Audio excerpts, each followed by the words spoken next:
Imagine uma cidade isolada, onde a cada 3 dias, um morador desaparece sem deixar rastros no chão. Ninguém vê o assassino chegar. A única pista são corpos que caem do céu com o tórax perfurado. Isso aconteceu na Ilha de Barro Colorado, quando a humanidade quebrou um século de paz artificial ao soltar o predador mais letal das Américas. Uma criatura com garras maiores que as de um urso pardo. A pergunta era brutal. Será que uma espécie que esqueceu o medo por 100 anos consegue reaprender a sobreviver em apenas um mês? Para compreender a magnitude deste desastre controlado, precisamos olhar para uma das maiores obras de engenharia da história humana, o Canal do Panamá. No início do século XX, quando engenheiros bloquearam o rio Chagres para criar o Lago Gatun, eles não estavam apenas conectando 2 oceanos para o comércio global. Eles estavam, sem saber, criando um laboratório biológico acidental de proporções épicas. A água subiu e engoliu a floresta tropical, transformando o topo de uma montanha gigante em uma ilha isolada, Barro Colorado. Com uma área de 15,6 km², este pedaço de terra é cerca de 32 vezes maior que a cidade do Vaticano. A partir desse momento, a ilha funcionou como uma panela de pressão biológica. Isolada do continente, assim como a Austrália, ela desenvolveu suas próprias regras em um espaço confinado. Durante quase 100 anos, a ausência de grandes predadores naturais, como onças e pumas, criou uma anomalia estatística. Em vez de diminuir, a vida explodiu. As pesquisas científicas registraram números que desafiam a lógica: 65 tropas de macacos uivadores, totalizando quase 1.200 indivíduos, viviam empilhados naquele espaço. A densidade populacional era muitas vezes superior à de qualquer floresta normal no Panamá ou na Costa Rica. As preguiças, tanto as de 2 quanto as de 3 dedos, aproveitaram essa paz artificial para se multiplicar, atingindo populações 2 a 3 vezes maiores do que o natural. Era um paraíso estatístico. Os biólogos chamam isso de equilíbrio livre de predadores, mas na prática, era um exército de animais que havia perdido sua defesa mais vital: o medo. Sem conflitos, sem perseguições e sem morte vinda da escuridão, os instintos de alerta desapareceram. Eles dormiam expostos nos galhos, moviam-se lentamente e pararam de vigiar o horizonte. Eles viviam em um sonho de segurança absoluta, sem saber que o relógio estava contando os segundos para o despertar mais violento de suas vidas. O silêncio de um século foi quebrado em 1999, não por um desastre natural, mas por uma decisão humana calculada. Para testar os limites da evolução, cientistas introduziram na ilha 2 agentes do caos, um casal de arpias, também conhecidas como gavião real. Mas chamar a arpia apenas de pássaro é subestimar a engenharia dessa máquina biológica. Estamos falando do predador aéreo mais poderoso das florestas tropicais. Vamos analisar os dados técnicos dessa aeronave de combate. A fêmea introduzida pesava entre 9 e 12 kg, o equivalente a um cão de médio porte, mas com a capacidade de voar em silêncio absoluto. Sua envergadura atingia impressionantes 224 centímetros, projetando uma sombra capaz de cobrir o topo das árvores. No entanto, o verdadeiro terror não está nas asas, mas no sistema de armas. As garras de uma arpia medem mais de 5 centímetros de comprimento. Para você ter uma ideia do que isso significa, essas garras são proporcionalmente maiores e mais afiadas do que as de um urso pardo americano. A força mecânica que essas garras exercem é devastadora. Elas não precisam cortar, elas esmagam. A pressão é suficiente para imobilizar a presa instantaneamente, desligando o sistema nervoso antes mesmo que a vítima entenda o que aconteceu. Quando esses 2 predadores foram soltos, equipados com transmissores de rádio para que cada movimento fosse rastreado, eles encontraram o cenário perfeito. A ilha não era apenas um habitat, era um banquete servido em pratos de prata. Havia uma abundância de alvos lentos, gordos e completamente ignorantes sobre o perigo aéreo. O macho e a fêmea não precisavam caçar, eles apenas precisavam colher.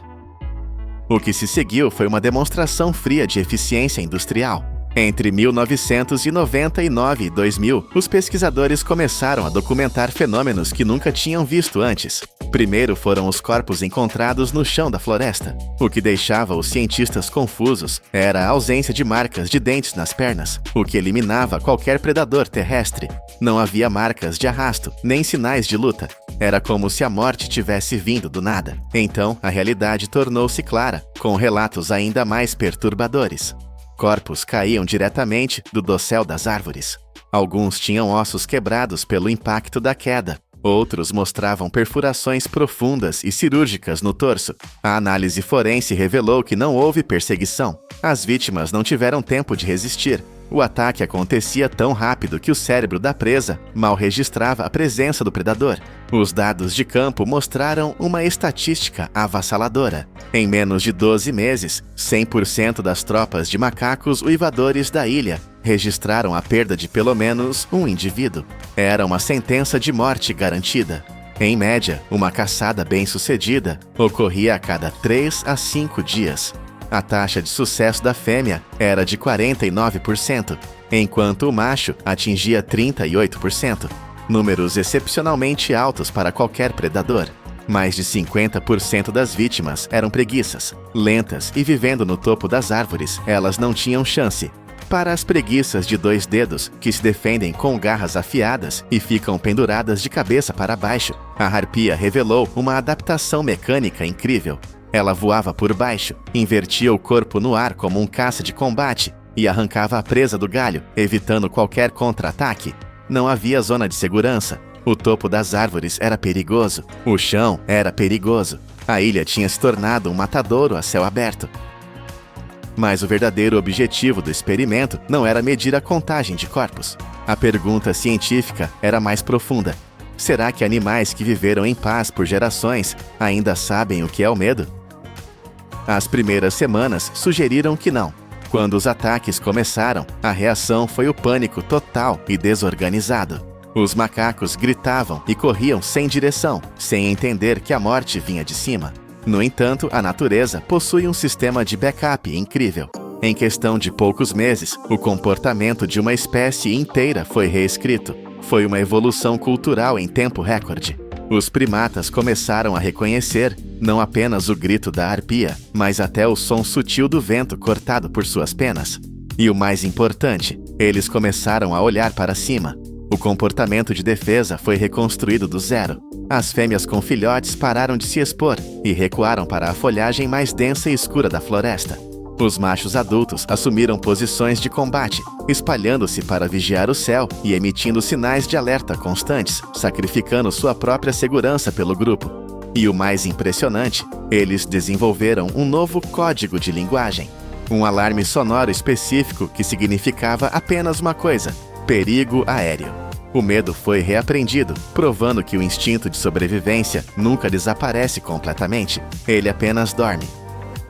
Apesar dessa adaptação heróica, a matemática do experimento estava condenada. A ilha de Barro Colorado, com seus 15 quilômetros quadrados, era simplesmente pequena demais para sustentar esse nível de pressão. Não era um ecossistema, era uma arena fechada. Algumas tropas de macacos perderam entre 30% e 40% de seus membros em poucos meses. A morte de um único adulto causava um efeito dominó devastador. Quando um líder morria, a estrutura social da tropa entrava em colapso. Filhotes ficavam desprotegidos, o estresse disparava e a reprodução parava. Era como remover as colunas principais de um prédio. A estrutura não caía imediatamente, mas ficava fatalmente enfraquecida. Não havia para onde fugir. Não havia uma zona de amortecimento ecológica onde as populações pudessem se recuperar ou receber novos membros de fora. O experimento estava caminhando rapidamente para a extinção local das presas. Diante dessa realidade inegável, em agosto do ano 2000, o projeto foi encerrado. As 2 águias foram recapturadas e removidas da ilha. A intervenção humana teve que parar a engrenagem que ela mesma havia colocado em movimento. A remoção das águias revelou um paradoxo cruel. A criatura que reinou como um monstro invencível na ilha é, na realidade global, extremamente frágil. A harpia está à beira da extinção. Desde o século XVIII, seu território encolheu mais de 60%. E a razão é puramente logística. Sua engenharia reprodutiva é lenta demais para o mundo moderno. Um casal de arpias cria apenas um filhote a cada 2 ou 3 anos. O investimento é enorme. O ovo precisa de 2 meses de incubação e o filhote depende dos pais por mais de 1 ano. Isso significa que durante toda a sua vida, um par pode produzir com sucesso apenas 2 ou 3 descendentes. A morte de um único adulto apaga uma linhagem inteira. Além disso, a exigência de espaço é monumental. Cada par precisa de cerca de 100 km² de floresta primária contínua para caçar. Quando cortamos a floresta com estradas e fazendas, destruímos a infraestrutura necessária para a operação dessa máquina biológica. Para salvar a espécie, a solução encontrada foi transformar a arpia em um ativo econômico. O ecoturismo tornou-se a nova barreira de proteção. Em vez de derrubar a árvore do ninho, os proprietários de terras agora constroem torres de observação. Turistas viajam o mundo para ver o unicórnio da selva, gerando renda para as comunidades locais. O valor da águia viva superou o valor da madeira morta. É uma conservação baseada no lucro e na admiração, criando um ciclo onde a floresta permanece de pé porque a arpia precisa dela. Mas nunca devemos esquecer que estamos lidando com forças selvagens, não com atrações de parque temático. Esse limite foi testado violentamente em outubro de 2023, na Guiana Francesa. Um grupo de turistas aproximou-se demais de uma arpia selvagem, fascinados por sua majestade. Uma mulher de 29 anos tentava conseguir o melhor ângulo para uma foto quando a águia decidiu que o limite havia sido cruzado. A ave desceu. Suas garras prenderam-se na parte de trás da cabeça da mulher. Não foi um ataque total de predação, mas um aviso territorial. O companheiro da vítima teve que golpear a águia fisicamente para que ela soltasse. A mulher sobreviveu, mas o incidente serviu como um lembrete brutal. Não importa nossa tecnologia, para o predador, somos apenas carne macia invadindo seu espaço.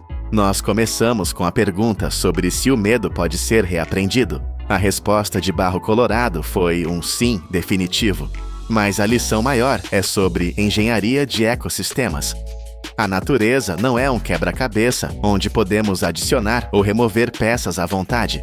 O equilíbrio é uma tensão violenta e constante. Quando tentamos simular a natureza em uma caixa de 15 km, criamos um coliseu, não um lar. A arpia não é um vilão, os macacos não são vítimas. Ambos são peças de uma máquina complexa que só funciona quando tem espaço infinito para operar. E sempre que tentamos controlar essa máquina, o preço é pago em sangue. Você sabia que a cada ano, o mundo consome impressionantes 5,8 milhões de toneladas de bacon, presunto, pepperoni e carne enlatada? Apesar dos avisos médicos de que essas carnes podem aumentar o risco de câncer em 18%, nós simplesmente não conseguimos parar. Nos Estados Unidos, a obsessão é tão grande que se empilhássemos todo o porco processado comido em 1 ano, a montanha de carne encheria o Grand Canyon. Como uma única matéria-prima pode se transformar em milhares de produtos viciantes, hoje vamos entrar na máquina global que alimenta o planeta. A jornada para criar a proteína mais consumida da Terra não começa em uma fábrica fria de aço, mas sim sob o sol, em campos abertos onde a ciência genética encontra a natureza. Esqueça as imagens de gaiolas apertadas e escuras que você talvez tenha visto no passado. Para atingir o nível de excelência exigido hoje, a indústria precisou evoluir. Estamos falando da elite dos suínos, a raça Berkshire. Estes porcos de pelagem negra são escolhidos a dedo por um motivo biológico muito específico: a sua incrível capacidade de criar marmoreio. O marmoreio é aquela gordura intramuscular preciosa que derrete na boca, e é isso que separa uma carne comum de um produto de luxo. Nestas fazendas modernas, a liberdade é uma ferramenta de produção. Os animais vivem ao ar livre, movendo-se por pastagens que se estendem por centenas de hectares. E não é apenas um passeio, é um sistema rotativo estratégico. Enquanto a vara de porcos caminha, eles revolvem o solo com os focinhos, o que ativa os micróbios da terra e melhora a estrutura do pasto. É um ciclo perfeito onde o animal ajuda a terra que o alimenta. E falando em alimentação, nada aqui é deixado ao acaso. A dieta destes gigantes é um coquetel calculado de gramíneas nativas, legumes ricos em proteínas e grãos selecionados. O objetivo é fazer o músculo crescer, mas manter a gordura entremeada nas fibras. Graças a todo esse exercício e ar puro, a gordura não fica apenas debaixo da pele. Ela penetra fundo na carne. O resultado é uma matéria-prima suculenta, tenra e cheia de sabor, pronta para alimentar uma indústria bilionária. Mas criar o animal perfeito é apenas metade da batalha. O momento mais perigoso para a qualidade da carne acontece agora, o transporte. Se o animal sofrer estresse, a química do seu corpo muda e anos de trabalho podem ser arruinados em minutos. Por isso, a viagem da fazenda para a fábrica se transformou em uma operação de alta tecnologia. Os caminhões que você vê na estrada não são simples transportadores de carga. Eles são sistemas de suporte à vida sobre rodas. Para garantir que nenhum único animal se machuque, os veículos são equipados com pisos antiderrapantes inclinados e camas de palha espessas que absorvem cada solavanco da estrada. O conforto é levado tão a sério que existem sistemas de fluxo de ar contínuo circulando dentro do container. É como um ar-condicionado de precisão para gado. E a vigilância é total. Sensores monitoram a temperatura, a umidade e até os níveis de gases tóxicos 24 horas por dia. O objetivo é entregar a carga na planta de processamento sem nenhum patógeno, sem doenças e, crucialmente, sem medo. É uma ponte de biossegurança que conecta o campo à indústria. Ao passarem pelos portões da fábrica, entramos em um mundo onde a biologia cede lugar à engenharia mecânica pesada. Aqui, a precisão é medida em milímetros e o lucro em bilhões. A carcaça do Berkshire é desmontada em cortes primários: ombro, lombo, barriga e perna. Vamos focar na perna traseira, porque é ela que sustenta uma das indústrias mais lucrativas do mundo, o presunto. Sozinho, este corte gera até 100 bilhões de dólares todos os anos. É uma vaca leiteira feita de porco. O processo de transformação é brutal e fascinante. Primeiro, a carne é limpa, removendo-se tendões duros e tecidos que ninguém quer comer. Em seguida, ela é cortada e moída, mas não de qualquer jeito. Ela é misturada vigorosamente com temperos para criar uma massa rica e uniforme. O segredo daquele presunto liso e perfeito que você compra no mercado é a ausência de ar. Nas linhas industriais, máquinas de enchimento a vácuo sugam cada bolha de oxigênio antes de injetar a carne nas tripas plásticas. Sem ar, não há buracos. O resultado é um bloco sólido e denso. Se o produto for moldado em metal, a pressão é ainda maior. Prensas gigantes compactam a carne dentro de formas de aço, garantindo que a textura seja idêntica em cada centímetro. Depois de moldados, esses blocos viajam para fornos industriais, onde cozinham lentamente para manter a umidade. Após esfriarem e estabilizarem, eles encontram a lâmina final. Fatiadores automáticos, movendo-se mais rápido do que o olho humano pode acompanhar, cortam o presunto em fatias de apenas 1 ou 2 milímetros de espessura. Por que tão fino? Porque essa espessura maximiza a área de superfície, liberando uma explosão de aroma e garantindo que a carne se desmanche na boca. É engenharia aplicada ao prazer de comer. Enquanto o presunto é o rei do volume, o bacon é o rei do desejo. E o tesouro do bacon está escondido na barriga do porco. É uma parte pequena, representando apenas 15% do peso total do animal, mas é a mais valiosa. O motivo? Aquela seção transversal, hipnotizante, onde camadas de gordura branca e carne vermelha se alternam como estratos geológicos. Mas a barriga crua não tem gosto de bacon. Para chegar lá, precisamos de química. O processo começa com a cura úmida. Imagine uma máquina que parece um instrumento de tortura medieval futurista. Um injetor de múltiplas agulhas de aço inoxidável. Centenas dessas agulhas descem simultaneamente, perfurando a carne e injetando uma salmoura precisa, profundamente no músculo. Essa mistura de água, sal, açúcar e especiarias não fica apenas na superfície.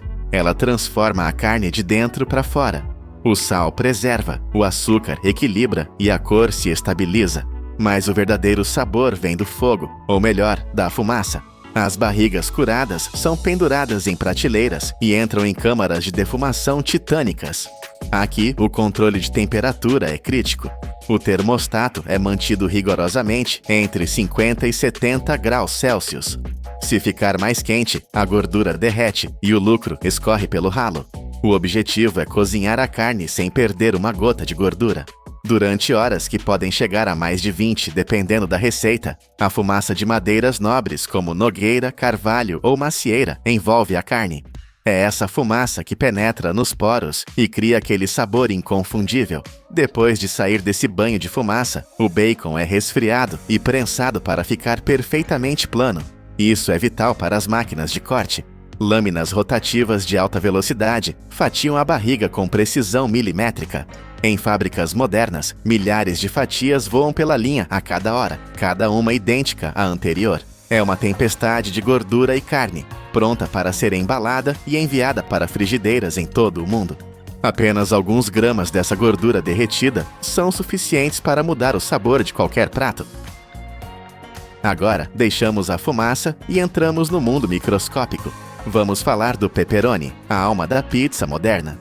Aqui a ciência se torna biológica. O pepperoni é uma salsicha fermentada, feita de uma mistura cuidadosa de carne das costas, ombro e barriga. A primeira etapa é a moagem. Diferente do presunto que quer ser liso, o pepperoni precisa de textura. Os moedores industriais quebram a carne em pedaços de 3 a 5 milímetros. É grosso o suficiente para que você possa ver os grãos brancos de gordura contra a carne vermelha. Mas a mágica acontece no misturador. Além das especiarias e da páprica líquida concentrada, que dá aquela cor vermelha vibrante e picância, os fabricantes adicionam um ingrediente vivo: bactérias. Cepas específicas de bactérias de ácido lático são introduzidas na mistura. É uma invasão controlada. A carne é misturada suavemente por poucos minutos para não destruir as fibras e depois é bombeada para dentro de tripas. Correntes intermináveis de salsichas são formadas e penduradas em salas gigantescas. Estas salas são câmaras de fermentação. O calor e a umidade são ajustados para acordar as bactérias. Elas começam a se alimentar e a produzir ácido, baixando o pH da carne. É isso que dá ao pepperoni aquele sabor levemente azedo e picante. Quando o nível de acidez está perfeito, a sala muda de ambiente para parar as bactérias e secar a salsicha. Um leve toque de fumaça finaliza o processo, mas a engenharia não para por aí. O corte final é crucial. Fatiadores de altíssima velocidade cortam o pepperoni em discos ultra finos, com menos de 2 milímetros de espessura. E isso não é para economizar carne, é física pura. Essa espessura permite que o calor do forno de pizza penetre instantaneamente, derretendo a gordura de forma uniforme. Mais importante ainda é o que faz a fatia se curvar nas bordas, criando aquela tacinha crocante de gordura que vemos nas pizzas da Domino's. Milhões de fatias são consumidas todos os dias, graças a essa precisão. Finalmente, chegamos ao sobrevivente final da indústria, o Spam. Por mais de 80 anos, essa lata azul e amarela tem sido um ícone, mas muitos não entendem a tecnologia que a torna possível. Ao contrário do que dizem as lendas urbanas, não é uma mistura de restos misteriosos. O processo começa com o ombro do porco, moído de forma grossa para manter a estrutura da fibra muscular. A diferença-chave aqui é que eles querem que você sinta que está comendo carne de verdade, não uma pasta. A receita é simples, mas científica. Carne de ombro, água, sal, açúcar e 2 ingredientes vitais: amido de batata e nitrito de sódio.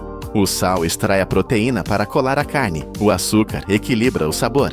O amido de batata está lá para segurar a umidade durante o cozimento e o nitrito protege contra o botulismo e mantém a cor rosa. Tudo isso é misturado no frio para não estragar a proteína. O que acontece a seguir é único. A mistura crua é colocada diretamente na lata de metal. A lata é selada a vácuo e fechada hermeticamente. A carne ainda está crua lá dentro. As latas então entram em um sistema de vapor de alta pressão massivo. Elas são cozidas por 75 minutos a temperaturas extremas. Basicamente, a carne cozinha dentro de sua própria armadura de metal. Esse processo mata qualquer micro-organismo e cozinha a carne ao mesmo tempo, coagulando as proteínas em um bloco sólido e indestrutível. É por isso que o Spam pode ficar na prateleira por anos sem refrigeração. É a vitória final da engenharia sobre a decomposição natural. Começamos esta jornada imaginando o Grand Canyon transbordando com milhões de toneladas de carne. Agora, ao olharmos para essas linhas de produção infinitas, a imagem faz sentido. O que vimos hoje não é apenas comida, é o triunfo da eficiência industrial. Da genética precisa dos porcos Berkshire, nos campos abertos, até as agulhas de injeção de salmoura e os fornos de alta pressão. Cada passo é desenhado para maximizar o sabor e a produção. A humanidade criou uma máquina capaz de transformar um animal vivo em produtos padronizados, seguros e viciantes, em uma escala que a mente mal consegue compreender. O mundo consome essas toneladas, não apenas porque precisa comer, mas porque a engenharia por trás desse sabor é poderosa demais para ser ignorada. É uma força silenciosa, deliciosa e avassaladora que molda a dieta de bilhões de pessoas todos os dias. No século XX, os Estados Unidos ergueram um império de concreto com mais de 90 mil barragens, iluminando cidades e domando a natureza. Mas hoje, engenheiros estão usando dinamite para destruir o que levaram décadas para construir. Por que demolir a própria infraestrutura que sustenta a economia? A resposta não é o lucro, mas um peixe de 45 quilos que se recusou a ser esquecido. Esta é a história do maior experimento de engenharia reversa do mundo, onde explodir o passado se tornou a única maneira de salvar o futuro. Para entender a magnitude do que foi perdido, precisamos viajar no tempo, para um momento antes do rugido das máquinas pesadas abafar o som da água corrente. Imagine o rio Elba não como ele é hoje, mas como uma artéria pulsante de vida pura no noroeste do Pacífico. Este não era apenas um curso d'água, era uma superestrada biológica que transportava uma carga preciosa, 400 mil salmões todos os anos. Não estamos falando de peixes pequenos, estamos falando do lendário salmão Chinook, gigantes reais que podiam pesar mais de 45 quilogramas. Tente visualizar isso, um único peixe com o peso de um adolescente humano, lutando contra a correnteza com uma força muscular pura, impulsionado por um instinto antigo gravado em seu DNA. Eles não vinham apenas para desovar, eles vinham para alimentar a terra. O ecossistema funcionava como uma máquina perfeitamente lubrificada. O rio estendia-se por 112 quilômetros, serpenteando pelas florestas antigas do Parque Nacional Olympic. Era um labirinto complexo de cascalho, troncos caídos e canais laterais, projetado pela própria natureza para proteger a vida nova. E aqui está a matemática visual mais fascinante desse sistema. Quando esses gigantes morriam após a desova, seus corpos em decomposição liberavam nitrogênio e fósforo colhidos no oceano profundo, diretamente no solo da floresta. A ciência moderna confirmou algo que parece impossível. Até 25% do nitrogênio encontrado nas árvores gigantescas ao longo das margens veio do mar, transportado para o interior exclusivamente pelo salmão. A floresta literalmente era feita de peixe. O povo Lower El-Ha Klalam sabia disso há milênios. Para eles, o rio não era um recurso, era o centro de seu universo espiritual e físico. Mas essa harmonia de milhares de anos estava prestes a colidir com a parede fria e implacável do progresso industrial. O silêncio caiu sobre o rio em duas etapas brutais. A primeira veio em 1913, com a conclusão da barragem Elba. Localizada a apenas alguns quilômetros do oceano, ela funcionou como uma guilhotina, cortando o acesso à maior parte do rio. Mas a ambição humana não parou por aí. Em 1927, engenheiros marcharam para dentro de um desfiladeiro íngreme e ergueram a barragem Glines Canyon. Eram monumentos ao poder humano, projetados para alimentar serrarias e iluminar a cidade em expansão de Port Angeles. Naquela época, a eletricidade era o novo Deus, e o salmão era apenas um detalhe esquecível. O erro de engenharia foi catastrófico em sua simplicidade. Nenhuma das barragens foi construída com escadas para peixes. Para a barragem Glines Canyon, presa entre paredes de rocha verticais de 60 metros de altura, os engenheiros da época disseram que era impossível. Eles escolheram a energia em vez da vida. O resultado foi um colapso imediato e devastador. De um dia para o outro, mais de 112 quilômetros de habitat de desova intocado foram trancados atrás de paredes de concreto intransponíveis. Os números contam a história de um massacre silencioso. As corridas de salmão, que antes enchiam o rio com centenas de milhares de corpos prateados, despencaram para menos de 3.000 peixes. Foi um apocalipse ecológico. Sem o salmão, o motor de nutrientes parou. As árvores pararam de receber seu fertilizante oceânico. Insetos aquáticos desapareceram. Pássaros e ursos que dependiam desse banquete anual minguaram. O rio tornou-se um corpo sem alma, fluindo mecanicamente para o mar, privado de seu propósito biológico. Por quase um século, o concreto venceu. Acreditava-se que o dano era irreversível, que o preço do progresso tinha sido pago e que não havia reembolso. Mas o tempo é o maior inimigo do concreto. No final do século XX, as barragens tornaram-se relíquias obsoletas. Sua produção de energia era insignificante para os padrões modernos e os custos para mantê-las seguras estavam disparando. Além disso, a consciência nacional havia mudado. O local agora era parte de um parque nacional protegido. A América enfrentou uma escolha impossível: gastar milhões para remendar velhas estruturas inúteis ou fazer algo que nunca tinha sido feito nessa escala: admitir o erro e demolir tudo. Em 1992, o Congresso aprovou a remoção. Mas dizer "vamos demolir" é fácil. Fazer isso é um pesadelo logístico e de engenharia. Você não pode simplesmente colocar dinamite na base e explodir tudo de uma vez. Havia uma bomba relógio escondida atrás daquelas paredes. 20 milhões de metros cúbicos de sedimentos. Areia, lodo, terra e detritos acumulados por 100 anos. Se as barragens fossem rompidas de repente, essa avalanche de lama desceria o rio como um tsunami de sufocamento, matando toda a vida restante até o oceano e destruindo o estuário. A demolição, iniciada em 2011, teve que ser uma cirurgia de precisão em escala industrial. Imagine escavadeiras hidráulicas gigantescas, empoleradas precariamente no topo de um abismo de concreto, martelando a estrutura centímetro por centímetro. Foi um processo lento, calculado e tenso. A água foi baixada em etapas rigorosamente controladas, permitindo que o rio levasse o sedimento gradualmente, digerindo um século de bloqueio pedaço por pedaço. Durante 3 anos, o vale ecoou com o som de britadeiras e o estrondo de concreto caindo. Foi a maior remoção de barragens da história dos Estados Unidos, um projeto que custou 325 milhões de dólares. O mundo assistiu, prendendo a respiração. A grande questão não era se as barragens cairiam, mas se o rio ainda estava vivo o suficiente para se lembrar do que costumava ser. O momento em que a última barreira caiu não foi marcado por discursos políticos, mas pelo som da água, rugindo livre pela primeira vez em 100 anos.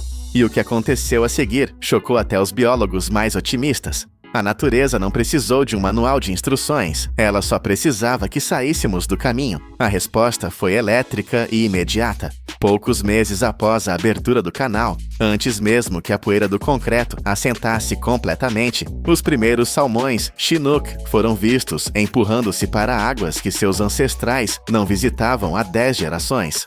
Como eles sabiam? A ciência revelou algo fascinante. Não foram apenas os remanescentes locais que voltaram. Salmões de rios vizinhos, percebendo a nova oportunidade química na água, desviaram suas rotas para recolonizar o Eluá. Foi uma corrida do ouro biológica. Em poucos anos, todas as 5 espécies de salmão do Pacífico estavam de volta. Eles nadaram até o sopé das montanhas, ocupando cascalhos virgens. E com o peixe, a floresta acordou. Foi um efeito dominó de vida. Com os corpos dos salmões em decomposição nas margens, o nitrogênio voltou ao solo. Os insetos aquáticos explodiram em número. O melro d'água, uma ave que depende desses insetos, começou a nidificar novamente nas margens. As lontras de rio voltaram a brincar nas corredeiras. Ursos negros saíram das sombras da floresta para pescar. Até a foz do rio na costa foi transformada. Os sedimentos liberados reconstruíram praias de areia que haviam sido erodidas pelo mar, criando novos habitats para caranguejos e mariscos. O Eluá provou que a resiliência da natureza é explosiva. Não foi uma recuperação lenta e dolorosa. Foi um renascimento violento e alegre. A vida estava apenas esperando a porta abrir. O sucesso estrondoso no Elwha enviou ondas de choque por todo o mundo da engenharia e conservação. Ele provou que o impossível era viável. E agora, os olhos se voltam para o sul, para um desafio ainda maior, onde as apostas são multiplicadas. O rio Klamath. Aqui não estamos falando de 2 barragens em um parque nacional. Estamos falando de um sistema colossal de 4 mega-barragens, estrangulando um dos rios mais importantes da Califórnia e do Oregon. Por décadas, o Klamath foi um campo de batalha. De um lado, tribos indígenas e pescadores, vendo suas culturas e meios de subsistência morrerem junto com os peixes. Do outro, agricultores e empresas de energia, agarrados à infraestrutura do século XX. A qualidade da água tornou-se tão tóxica que matou dezenas de milhares de peixes adultos em um único verão catastrófico. Mas a lição do Elwha foi clara. Meias medidas não funcionam. Escadas de peixes não seriam suficientes. No início da década de 2020, começou a maior demolição de barragens da história mundial no Klamath. A escala é atordoante. Máquinas devoradoras de concreto estão agora mesmo apagando 4 gigantes do mapa. E assim como no Elwha, os primeiros sinais são de esperança. O salmão já começou a ser avistado em tributários que estavam secos de vida há meio século. O Klamath está provando que, mesmo em sistemas massivos e complexos que atravessam fronteiras estaduais, a cirurgia radical é possível e a cura pode ser rápida.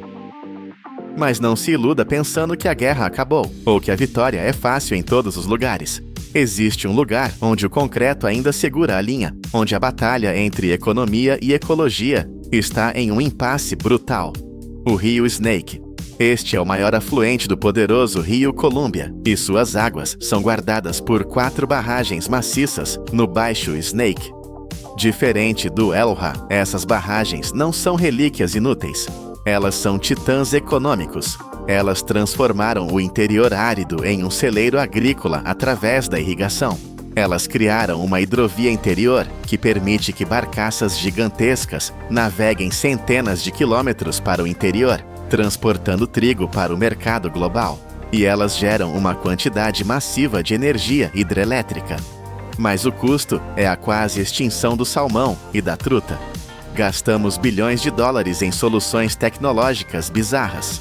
Transportamos peixes jovens em caminhões e barcos ao redor das barragens. Construímos escadas de peixes de alta tecnologia. Derramamos água em momentos específicos. Nada funcionou.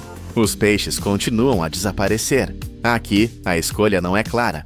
Remover as barragens do Snake poderia salvar o salmão da extinção, mas poderia abalar a segurança alimentar, aumentar os custos de energia e eliminar empregos. É o dilema definitivo do século XXI. Estamos dispostos a sacrificar conveniência econômica imediata para evitar um colapso ecológico permanente.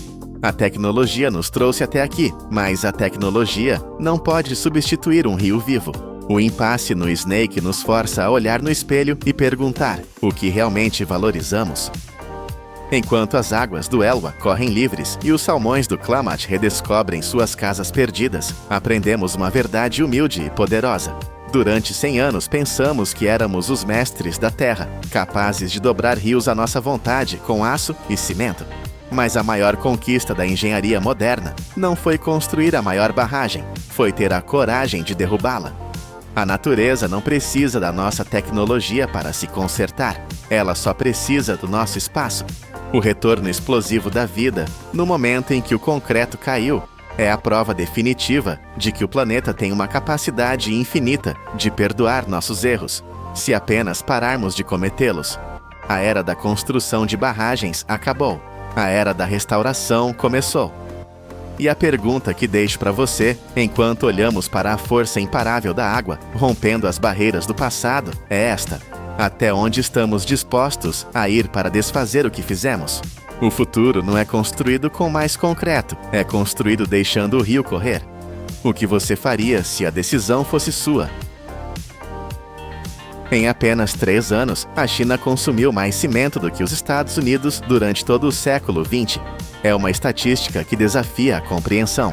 Esta indústria movimenta anualmente mais de 200 bilhões de dólares e produz 2,1 bilhões de toneladas de material. Mas como é que montanhas sólidas são transformadas em rios de pedra líquida para criar as megacidades do futuro? A resposta está numa máquina global que queima a 1400 graus e nunca, jamais dorme. Tudo começa num lugar onde a escala humana desaparece diante da geologia. Estamos nas vastas cadeias de montanhas de calcário que cercam as zonas industriais da China. Este não é apenas um local de extração, é o ponto de origem de 75% a 80% de todo o betão que sustentará arranha-céus e pontes. Para alimentar uma indústria desta magnitude, não basta recolher pedras soltas. É necessário mover a própria terra. Engenheiros geológicos transformam a encosta da montanha num tabuleiro de xadrez mortal. Eles perfuram uma grelha precisa de buracos, cada um mergulhando entre 8 e 12 metros na rocha dura. Não há espaço para erros aqui. A profundidade e o ângulo são calculados matematicamente para garantir que a montanha se quebre exatamente como planeado. No interior destes poços, equipas especializadas inserem explosivos de emulsão ou ânifo, conectados a detonadores elétricos. O silêncio da pedreira é apenas uma ilusão temporária. Quando as sirenes tocam, o ar enche-se de tensão. A sequência de detonação é acionada. Numa fração de segundo, a física assume o controle. Uma parede inteira de rocha sólida é pulverizada, libertando milhares de toneladas de material bruto numa nuvem de poeira e trovão. Assim que a poeira baixa, revela-se a nova face da montanha, agora fragmentada. É aqui que entram os titãs mecânicos. Escavadoras gigantescas, com lagartas mais altas que um homem, avançam sobre os escombros. Elas carregam caminhões basculantes com capacidade para 40 a 60 toneladas de cada vez. O chão treme enquanto estes veículos monstros transportam a carga para os transportadores primários. Mas nem todas as pedras cooperam. Alguns pedregulhos são simplesmente grandes demais, desafiando até as máquinas mais fortes. Para estes, rompedores hidráulicos entram em ação ali mesmo, no local, partindo-os com uma força violenta para garantir que nada bloqueie o fluxo que está prestes a começar. A rocha bruta, agora arrancada do seu descanso milenar, inicia uma viagem sem retorno. A primeira paragem é a estação de britagem, onde a violência bruta da explosão é substituída pela violência mecânica da precisão. Trituradores de mandíbula que funcionam como bocas de aço insaciáveis, ou trituradores de martelo rotativos, atacam a rocha. O som é ensurdecedor, pedra contra metal, milhares de vezes por minuto. O objetivo é implacável, reduzir pedregulhos do tamanho de carros para pedaços uniformes, menores que 100 milímetros. Mas o calcário não viaja sozinho. De pedreiras vizinhas, escavadoras de caçamba extraem argila, um ingrediente vital que não requer explosivos, mas exige um controle químico rigoroso. O que acontece a seguir é uma maravilha da logística moderna. Em vez de frotas infinitas de caminhões a queimar gasóleo, muitas fábricas modernas utilizam um sistema de autoestradas de borracha. Correias transportadoras com quilômetros de comprimento estendem-se através de vales, colinas e corredores técnicos. Elas operam num circuito fechado, movendo calcário e argila da pedreira diretamente para o coração do complexo industrial, sem uma única paragem.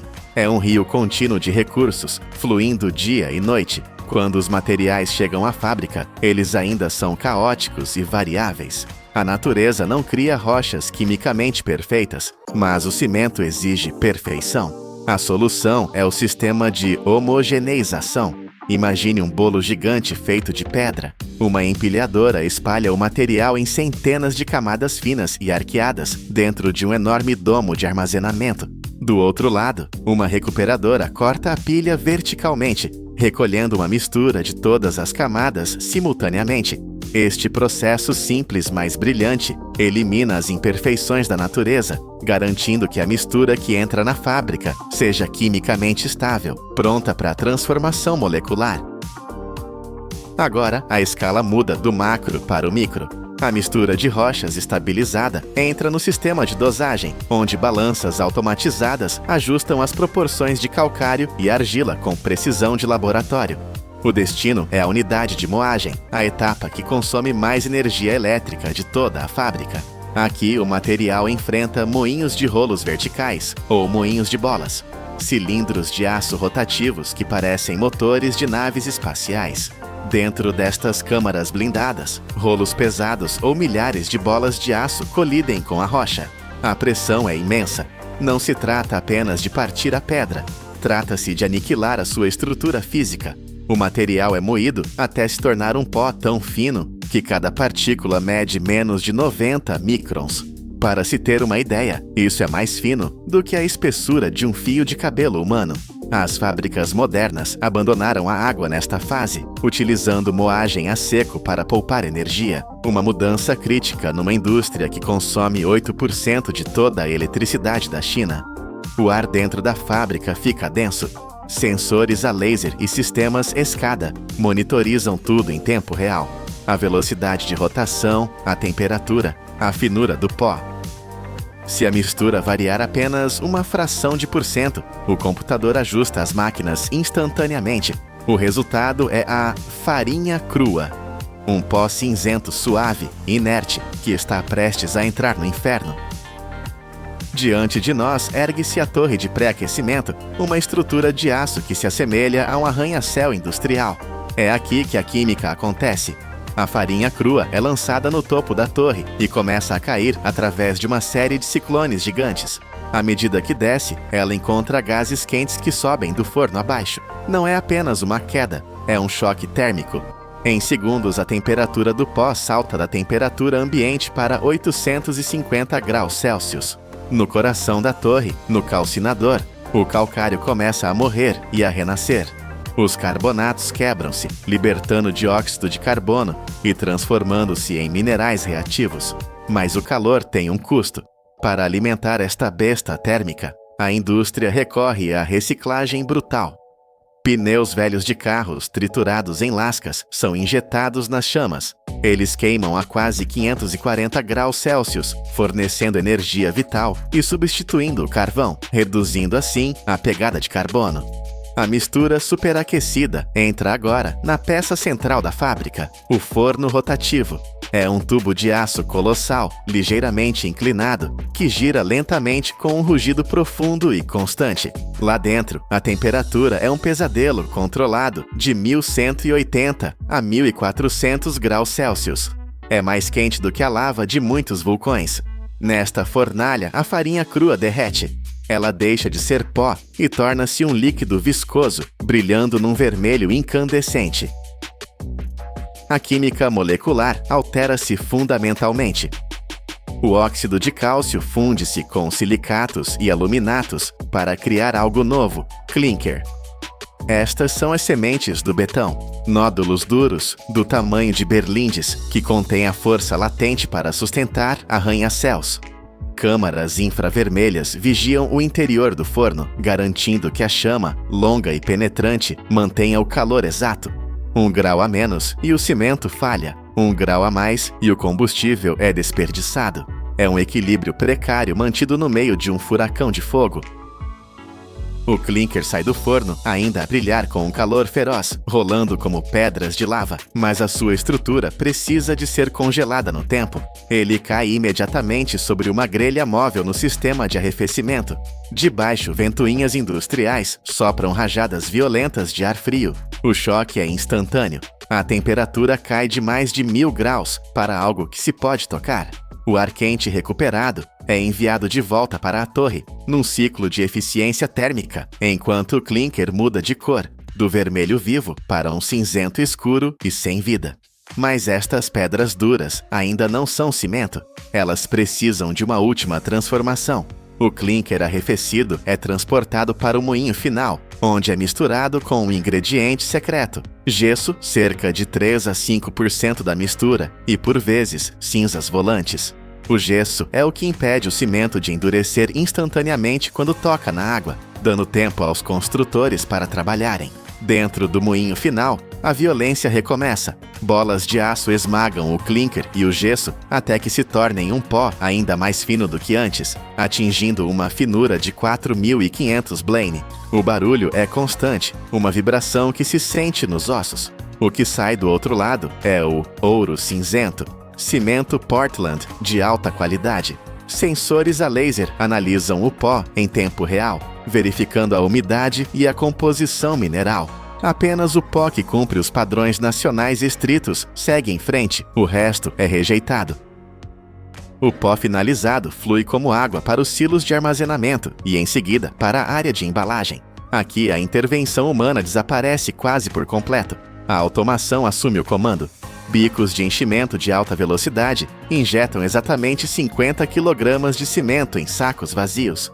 Não 49, não 51, exatamente 50. A precisão é absoluta. As máquinas cospem 500 a 600 sacos por hora, um ritmo alucinante que desafia o olhar. Em fábricas de ponta, braços robóticos executam uma dança hipnótica. Eles agarram os sacos pesados e empilham-nos em paletes com geometria perfeita, 40 sacos por pilha, nem 1 milímetro fora do lugar. As luzes do armazém refletem no plástico que envolve as paletes, prontas para a expedição. Mas não podemos ignorar o preço deste progresso. Esta indústria é um gigante faminto, libertando mais de 820 milhões de toneladas de dióxido de carbono na atmosfera todos os anos. É uma troca brutal, ar limpo por infraestrutura rápida. E a China aceitou essa troca para manter a sua ascensão meteórica. O cimento sai da fábrica em caminhões ou comboios, dirigindo-se para centrais de betão, onde encontrará os seus parceiros finais, areia, pedra e água. Misturados nas proporções exatas, eles formam o betão líquido, o material mais consumido na Terra depois da água. Olhe para este pó cinzento na minha mão. Parece simples, sujo, banal, mas não se deixe enganar. Este pó é o resultado de explosões calculadas, calor vulcânico e precisão microscópica. Foi este material que permitiu à China construir 40 mil quilômetros de linhas de comboio de alta velocidade e erguer cidades inteiras como Shenzhen numa única geração. É mais do que construção, é a conquista da natureza pela engenharia. Onde antes existia apenas rocha bruta e montanhas intransponíveis, agora existem pontes que atravessam oceanos e torres que tocam as nuvens. O mundo moderno não é feito de vidro ou aço. No seu núcleo, ele é feito disto. E tudo começa com uma pedra, uma explosão e um forno que queima mais quente do que o inferno. Você imagina o oceano como um lugar de paz e silêncio? Esqueça. Sob as ondas existe uma linha de montagem brutal que nunca para. A cada ano, a humanidade arranca das águas mais de 180 milhões de toneladas de frutos do mar. E isso não é sorte de pescador, é uma guerra industrial, onde a inteligência humana desafia a fúria da natureza. Prepare-se para ver como transformamos o caos selvagem em um negócio global de precisão absoluta. Nossa jornada começa com o desafio mais perigoso de todos, a caçada ao predador supremo dos mares, o tubarão. Antigamente, usavam-se muralhas de redes com quilômetros de extensão, mas essas armadilhas de aço eram indiscriminadas e cruéis com o ecossistema. Hoje, a indústria mudou. Os pescadores modernos transformaram o convés em um campo de batalha de alta precisão, usando um método chamado espinhel. Isso exige força bruta e nervos de aço. O segredo não é apenas a força, é a tecnologia invisível. Dispositivos que emitem sons de baixa frequência, imitando perfeitamente o movimento de peixes feridos para atrair os tubarões direto para a armadilha. É uma luta pela dominância entre o homem e a fera. Assim que o tubarão morde a isca, a operação muda de caça para processamento industrial instantâneo. Em navios modernos não há tempo a perder. O tubarão é neutralizado no convés e submetido a um procedimento técnico rigoroso. Injeções de água do mar gelada ou gelo são aplicadas diretamente nas guelras e na cavidade corporal. Isso não é apenas para resfriar, é para parar o tempo biológico. Esse choque térmico preserva o frescor máximo da carne, garantindo que o produto chegue ao porto como se tivesse acabado de sair da água, mesmo após dias no mar.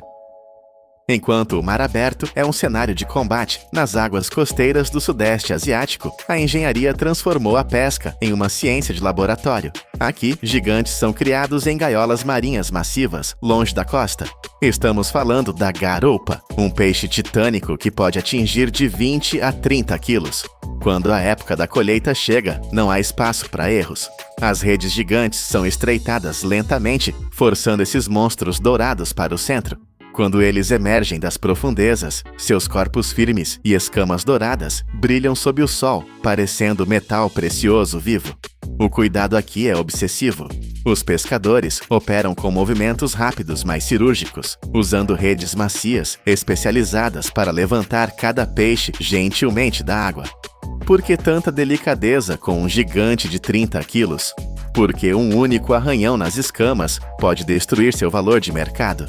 Assim que saem da rede, eles não são jogados no gelo. Eles são colocados em tanques com água do mar oxigenada, mantendo-os vivos, saudáveis e calmos até chegarem à terra firme. No convés, a equipe monitora a temperatura e a salinidade como cientistas, garantindo que cada espécime seja um troféu perfeito após 2 anos de cultivo contínuo. Agora vamos para as águas geladas do norte do Japão e da Coreia do Sul, onde a colheita parece algo de outro mundo. Quando a temperatura do mar se estabiliza entre abril e maio, começa a extração do abacaxi do mar. Em fazendas altamente mecanizadas, a colheita opera como uma linha de montagem futurista, flutuando no oceano. Longas cordas densamente cobertas com essas criaturas são içadas das profundezas, usando guindastes hidráulicos poderosos. Imagine uma máquina que engole cordas vivas. À medida que cada linha passa pela câmara de decapagem, um sistema de tambor rotativo entra em ação. Ele combina força de torção e jatos de água pressurizada para arrancar centenas de abacaxis do mar em segundos. A precisão precisa ser absoluta. A máquina deve ser forte o suficiente para soltá-los, mas delicada o bastante para não esmagar a casca espinhosa ou danificar a carne interna. Uma vez destacados, eles são imediatamente transportados para estações flutuantes. Todo esse processo mecanizado minimiza o tempo de transporte e evita que o calor estrague o produto, preservando o sabor fresco dessas criaturas de águas profundas. Mas a verdadeira fronteira tecnológica está onde a luz do sol não alcança. Ao largo da costa do Atlântico Norte, começa a caçada ao camarão vermelho, uma espécie rara que vive na escuridão, a profundidades de 150 a 400 metros. Aqui, os olhos humanos são inúteis. Os pescadores dependem de sinais de sonar que varrem o fundo do mar em busca de camadas de camarão. Quando o alvo é confirmado, guinchos gigantes baixam redes de arrasto colossais até o leito marinho. Grandes placas mantêm a boca da rede aberta, enquanto ela varre o sedimento onde os camarões se escondem. Mas isso não é uma captura cega. A tecnologia moderna equipou essas redes com dispositivos de classificação biológica que liberam automaticamente tartarugas e outras espécies indesejadas. É uma colheita inteligente no meio do abismo. Após horas de arrasto, as redes sobem, pesadas e inchadas com o sucesso da caçada. Assim que os camarões vermelho-rosa atingem o convés, o sistema automatizado assume o controle. Eles são lavados, classificados e, o mais impressionante, submetidos a um congelamento instantâneo a 40 graus Celsius negativos. Do fundo do mar até o congelamento total, tudo acontece em poucos minutos.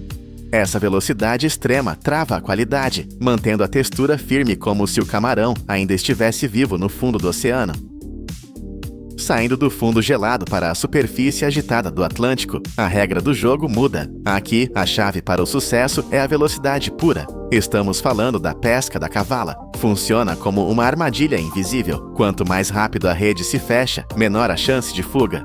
Quando a linha final é puxada, ela age como um laço de aço se fechando.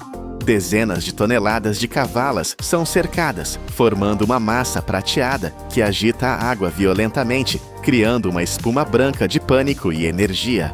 O som é ensurdecedor. Guindastes hidráulicos rugem, içando essa carga viva e despejando-a diretamente em porões de congelamento profundo. O choque térmico é imediato. Os peixes entram em tanques mantidos a 22 graus Celsius negativos. Não há processamento lento aqui. É uma operação de volume e força bruta, onde toneladas de peixe são convertidas em carga congelada em questão de minutos. Mas nem toda pesca é sobre volume. Existe uma caçada que é como jogar roleta russa com o oceano. Estamos falando do baiacu, ou peixe fugu. Pegar atum exige velocidade, cavala exige redes grandes, mas pegar baiaco é como manusear explosivos em um convés escorregadio. Cada movimento flerta com o perigo em meio a ventos congelantes. A aposta começa com a isca. O baiacu é incrivelmente exigente. Os pescadores não podem usar qualquer coisa. Eles precisam de cavala recém-pescada, cortada em cubos perfeitos e salgada. Se o óleo da isca estiver rançoso, o baiacu nem chega perto. Diariamente, a tripulação prepara até 20 mil cubos de isca, embalados em 250 caixas de gelo. Tudo isso para alimentar uma única linha de pesca monstruosa. Imagine uma linha que se estende por 48 quilômetros, equipada com mais de 20 mil ganchos de aço afiados como navalhas. Quando essa linha afunda, ela forma uma teia invisível mortal. Mas o risco financeiro é aterrorizante. Uma rajada de vento súbita ou uma boia perdida pode fazer com que toda a linha e milhares de dólares em equipamentos desapareça no abismo para sempre. Muitos capitães foram à falência após uma única tempestade. Pescar baiaco não é apenas um trabalho, é uma aposta de tudo ou nada contra o mar. Enquanto alguns apostam a vida em alto mar, em terra firme, uma revolução silenciosa alimenta bilhões. Com uma produção anual de mais de 6 milhões de toneladas, a tilápia se tornou o frango da aquicultura global. Nas águas quentes da Ásia e da América Latina, a escala é alucinante. Quando chega a hora da colheita, não se usam varas de pescar. Usam-se bombas de peixe especializadas e redes de cerco gigantescas. A superfície da água ferve com o movimento de dezenas de milhares de peixes sendo conduzidos para o centro. A equipe trabalha em sincronia perfeita, fechando o cerco. O movimento precisa ser rápido para evitar fugas, mas suave o suficiente para não quebrar barbatanas ou machucar a pele. Uma vez capturados, esses peixes não vão para caixas de gelo comuns. Eles são transferidos para caminhões-tanque aerados, verdadeiras cabines de primeira classe sobre rodas. Dentro desses tanques, a temperatura e o oxigênio são controlados por computador, mantendo os peixes vivos e saudáveis durante a viagem até a fábrica. Cada minuto conta. Um atraso no trânsito pode causar estresse biológico e arruinar a qualidade da carne. Então a logística é tão precisa quanto a de um aeroporto internacional. Para o nosso último capítulo, descemos ao nível da lama. Diferente das vieiras colhidas por navios gigantes, os moluscos de sangue dependem de um ritmo antigo. Quando a maré recua, abre-se uma janela estreita de 2 ou 3 horas. Centenas de trabalhadores invadem as planícies de lama, usando ganchos de aço para raspar o solo e encontrar conchas enterradas a 10 centímetros de profundidade. É um trabalho manual, lento e exaustivo, onde a sensibilidade da mão é crucial para não quebrar a concha. Mas o apetite do mundo é insaciável e a tradição está sendo atropelada pela máquina. Fazendas costeiras agora usam sistemas de redes de arrasto modernas. Redes pesadas são baixadas no fundo lamacento, agindo como arados de aço que arrancam tudo o que encontram. Guindastes hidráulicos içam toneladas de lama e conchas para o convés, onde são lavadas e classificadas instantaneamente. A diferença de escala é brutal. O método mecanizado é 5 a 10 vezes mais eficiente que a coleta manual, rendendo até 8 toneladas por dia. Mas essa velocidade tem um preço sombrio. O maquinário pesado perturba o ecossistema do fundo do mar, ameaçando o plâncton e o futuro das próprias colheitas. É o eterno conflito entre a fome de produção e os limites da natureza. 180 milhões de toneladas. Por trás desse número frio, existe um universo de esforço humano que a maioria de nós nunca vê.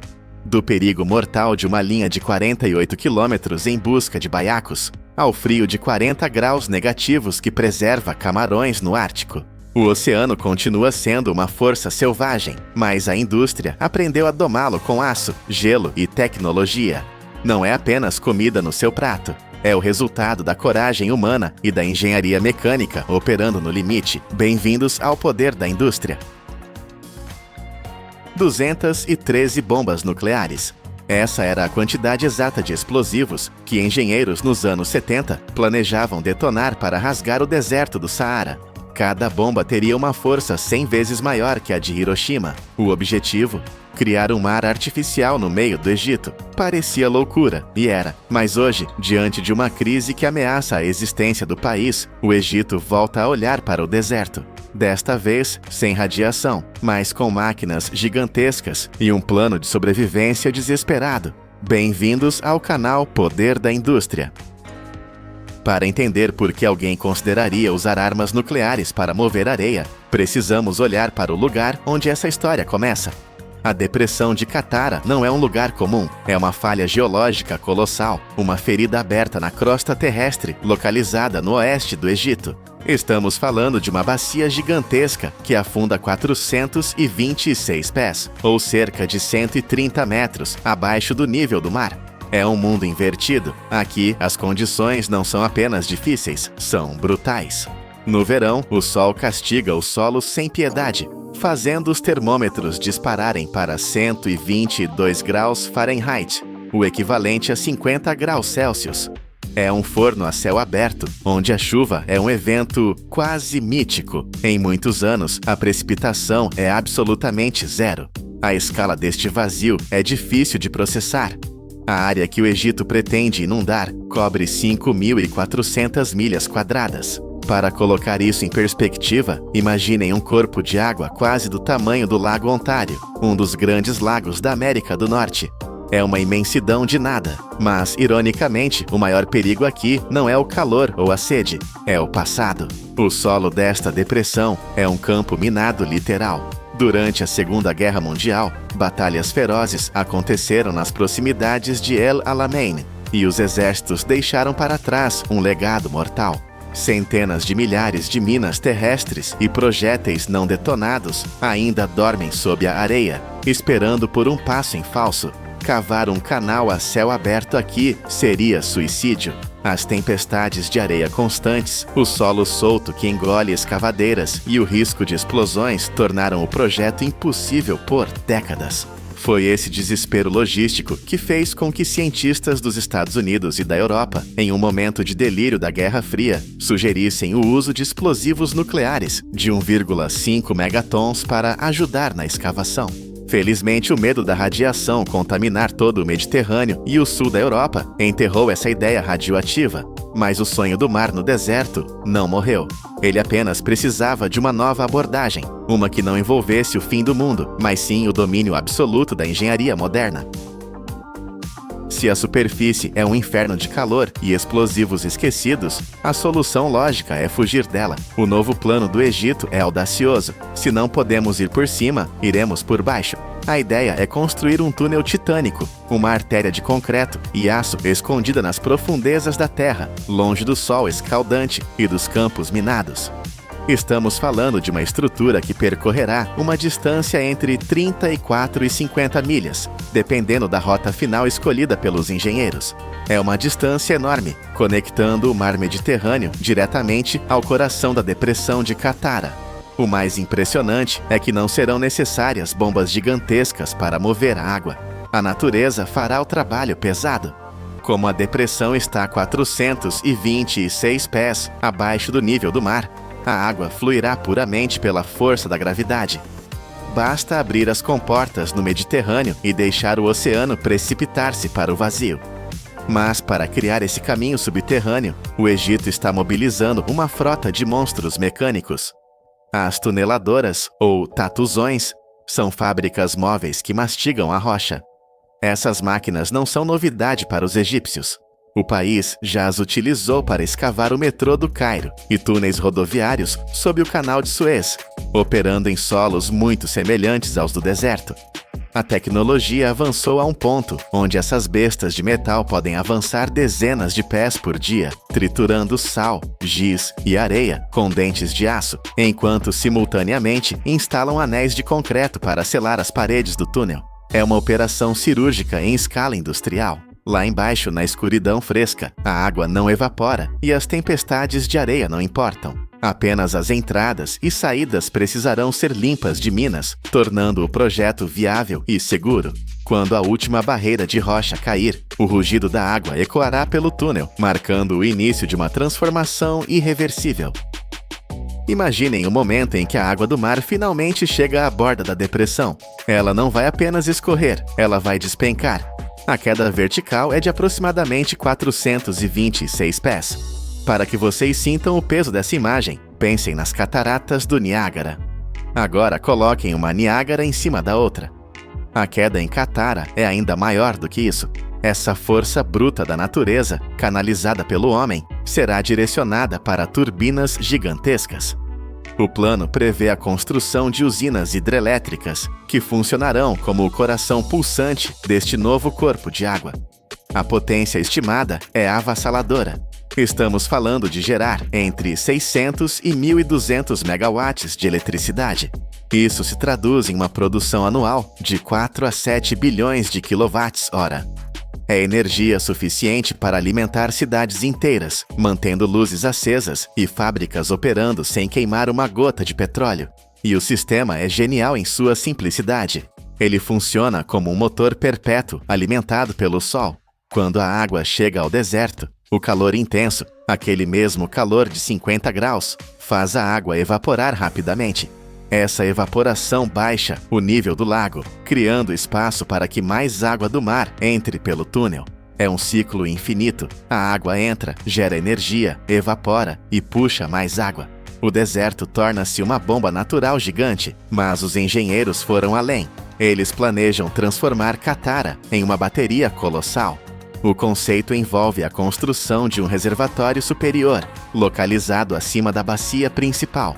Durante o dia, quando as usinas solares do deserto produzem energia em excesso, essa eletricidade será usada para bombear água de volta para cima.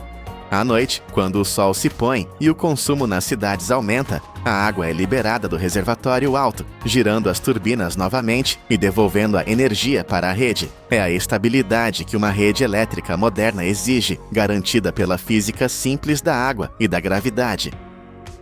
Por que o Egito se daria ao trabalho de construir algo tão complexo? A resposta é brutalmente simples. O país está faminto por energia. Hoje, a nação vive presa a uma dependência perigosa. 90% de toda a eletricidade gerada no Egito vem de usinas a gás. Em 2023, uns chocantes 87,9% da energia do país dependia exclusivamente de combustíveis fósseis. É um modelo insustentável. As reservas locais de gás estão diminuindo, obrigando o governo a gastar bilhões de dólares importando combustível de navios estrangeiros, queimando dinheiro que poderia ser usado em escolas ou hospitais. A demanda por eletricidade não para de crescer. Nos últimos 10 anos, o consumo no Egito disparou quase 50%. Imaginem o verão no Cairo. Milhões de aparelhos de ar-condicionado zumbindo ao mesmo tempo para combater o calor mortal. A rede elétrica não aguenta. Apagões tornaram-se uma realidade terrível, empurrando hospitais para geradores a diesel e paralisando linhas de produção.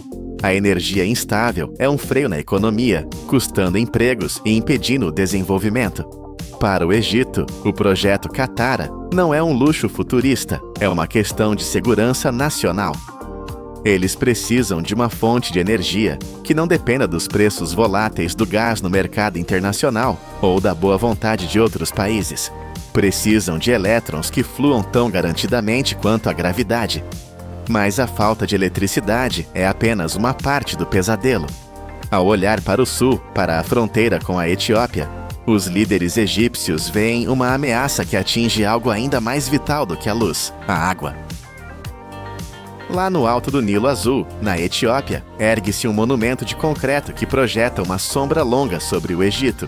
É a grande represa do renascimento etíope, ou GERD. Para os etíopes, é um símbolo de orgulho e progresso, uma chance de tirar milhões da pobreza. Para os egípcios, é a fera de concreto, que pode fechar a torneira da vida. O Nilo Azul fornece 85% da água que chega ao Egito. Sem esse rio, o Egito seria apenas areia e pó. Agora, a Etiópia tem a mão na válvula. Os números desta represa são assustadores.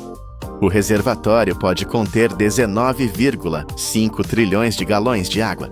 É quase o mesmo volume do imenso lago Nasser, atrás da represa de Assuã, que o Egito levou décadas para encher.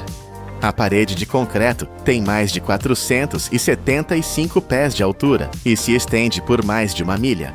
Quando suas 13 turbinas estiverem girando a plena carga, elas gerarão 6,45 gigawatts de potência, o equivalente a 6 usinas nucleares médias. A tensão geopolítica é palpável. O Egito depende do Nilo para 95% de sua água potável. Qualquer redução no fluxo, mesmo que pequena, é catastrófica. Se o nível do rio cair apenas 2%, milhares de acres de terras agrícolas férteis secarão e morrerão. As negociações arrastam-se por anos, com ameaças veladas e impasses diplomáticos, enquanto a Etiópia continua a encher o reservatório. O Egito sente-se encurralado. A água que por milênios foi garantida, agora é incerta. É neste cenário de risco existencial que o mar artificial no deserto deixa de ser apenas uma usina elétrica e se torna uma tábua de salvação. Aqui entra a verdadeira genialidade do plano egípcio. A energia gerada pela queda d'água em Catara não servirá apenas para acender lâmpadas. Ela terá uma missão muito mais nobre, a alquimia moderna. O plano é usar essa eletricidade maciça para alimentar usinas de dessalinização. Bombas gigantes puxarão a água salgada do novo mar e, usando membranas de alta tecnologia, separarão o sal da água pura. As estimativas são de cair o queixo. Se todo o potencial de Catara for usado para isso, o sistema poderá produzir 396 bilhões de galões de água doce por ano. E isso não substitui o Nilo, que fornece trilhões de galões, mas cria uma rede de segurança vital. O Egito já provou que pode fazer o deserto florescer. Olhem para o projeto Shark El Ouainat. Lá, poços profundos transformaram quase 500 mil acres de areia estéril em círculos verdes perfeitos de trigo e batatas, tão grandes que podem ser vistos do espaço. Ou o projeto Toshka, onde canais transportam água por 155 milhas, deserto adentro, visando cultivar 1 milhão de acres. Catara é o próximo nível dessa ambição. Imaginem uma nova costa de 124 milhas surgindo, onde hoje só existe poeira. Resorts de luxo, vilas de pescadores cultivando peixes em águas salobras e campos agrícolas irrigados com água dessalinizada. A evaporação massiva do lago mudará o microclima, aumentando a umidade e trazendo chuvas para uma terra que esqueceu o que é água. Onde antes havia o silêncio da morte, haverá o som de ondas e o verde das plantações. Na década de 70, a humanidade olhou para este deserto e viu um problema que só poderia ser resolvido com 213 bombas nucleares. Era a força bruta da destruição tentando moldar o mundo. Hoje, o Egito escreve um novo capítulo. Em vez de fogo atômico, eles usam a gravidade. Em vez de radiação, eles trazem água. O projeto Catara é a prova de que, quando a sobrevivência está em jogo, a engenharia pode realizar milagres. Mesmo com o Nilo ameaçado, o Egito está construindo seu próprio mar, garantindo que, no coração do Saara, a vida encontre um caminho para florescer novamente.